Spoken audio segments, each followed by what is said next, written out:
Bienvenue dans le petit monde des cafards. Le cafard, ou la blatte, est de la famille des blattoptères. Sa tête porte de longues et fines antennes et il possède 2 paires d'ailes, 3 paires de pattes épineuses et un petit corps gras. Yorana, bienvenue sur Ici Ailleurs. Aujourd'hui, dossier spécial bestiole. Alors je vais vous parler de ce délicieux petit animal qui est le cafard et qu'on rencontre partout à Tahiti. Alors, on l'appelle aussi le popoti. Et là, comme il pleut pas mal en ce moment, on dit que quand il pleut, les popotis viennent se réfugier à la maison. Et c'est pas faux. Alors, en métropole, un cafard, c'est vraiment pas ragoûtant. C'est surtout preuve d'insalubrité. Et souvent, ça ressemble plutôt à ça. Alors par contre ici, on a du bon gros cafard. Alors ceux qui sont un petit peu frileux par rapport aux bestioles, je vous préviens tout de suite, le cafard il fait de 1 à 5 cm. C'est déjà de la grosse bestiole, c'est plutôt ça. Alors le cafard, si vous vous renseignez un petit peu dans vos encyclopédies ou sur internet, c'est un animal qui vit dans des milieux où il y a beaucoup de matières organiques. Donc ici la nature est prolifique, il y a de quoi faire pour les plantes, mais du coup il y a de quoi faire aussi pour les cafards. Alors je vais vous décrire concrètement ce qui va se passer quand vous allez arriver et découvrir ces cafards. J'ai fait un petit peu... bon, vous connaissez l'échelle de Richter, vous connaissez l'échelle pour monter sur le toit. Bref, je vous présente l'échelle de Delphine. Alors, le niveau 1 de l'échelle de Delphine, je vois un cafard ou je l'entends simplement. Phase numéro 2, je le vois s'envoler. Et phase numéro 3, ou alors il m'atterrit sur le dos quand je dors, ou pire encore, il passe sous le drap et il me remonte le long de la nuit. Donc vous comprenez bien qu'avec déjà l'humidité ambiante plus la saison des pluies, eh ben les cafards, il y en a quand même dans toutes les maisons à Tahiti, que ce soit sous les éviers parce que ça remonte les canalisations, que ce soit même à l'intérieur des placards. Je vous montre tout de suite quelques images. C'est l'idée type.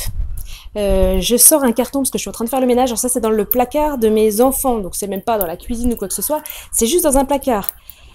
Voilà ce qu'on trouve à l'intérieur. Alors il y a quelques fringues.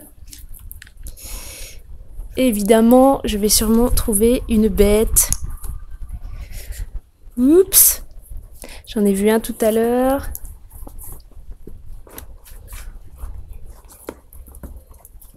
Ah, il est là. Il y en a un dans le coin là. Tiens, regarde. Hop. Ça, c'est le bon petit cafard. Ah, il s'est caché. Hop. Allez. Hop, hop, hop, hop, hop. Tu l'as vu? Ah! Ok, donc là, alors voilà, c'est le jeu ici. Alors ça, c'est juste un carton, donc on en trouve vraiment partout. Il y en a encore un vieux, au fond, un vieux cafard là au fond, berk. Et j'avais... Ah, allez, casse-toi. Bref, et j'avais donc au fond de... Même dans ma cuisine, donc sous mon évier, j'avais stocké un appareil vapeur. Vous voyez, imaginez le truc, le Vitacuiseur multi, je sais pas quoi, où il y a plusieurs étages. Étage tu mets de l'eau, après il y a un panier, après etc. J'entendais du bruit la nuit. Je sors mon appareil vapeur, je vais dehors et je soulève étage par étage. Et là, à chaque fois, un nid de cafards qui s'enfuit dans tous les sens. J'avais évidemment pris des images que j'ai perdues. Bref. En tout cas, voilà, dans le cuiseur vapeur pour manger, il y avait au moins 80 cafards dans le sac et dans le cuiseur. Donc voilà, ça donne une petite idée. Ça filtre partout. Voilà. Alors l'embêtant avec cette sale bestiole qui fait peur, c'est qu'elle est hyper résistante. Alors c'est bizarrement une des seules espèces, ou une des rares espèces, qui pourrait résister à une attaque atomique. Alors je peux vous dire tout simplement que de génération en génération, elle s'adapte aux pesticides, hein, donc c'est méga résistant. Il existe quelques solutions, notamment des pesticides effectivement qui sont hyper balèzes et qui craignent pour les autres animaux domestiques qui sont autour, et puis pour le reste. Il y a une solution qui est hyper efficace, qui est gratuite. Par contre, ça demande un peu de dextérité. Je vous la montre tout de suite et c'est hyper simple à utiliser. Je vais vous montrer une petite démo. Voilà. Ça s'appelle la savate. Donc je vous conseille de courir hyper vite parce que la bestiole, elle file vraiment super vite. Et elle attaque. Sinon, si vous êtes moins sauvage, il y a des possibilités de mélanger du lait concentré avec de l'acide borique que vous trouvez en pharmacie. Voilà, ça c'est les quelques solutions rapide, efficace et pas cher. Après voilà, il faut garder juste en tête que les cafards en Polynésie, eh ben oui, il y en a à Tahiti, etc.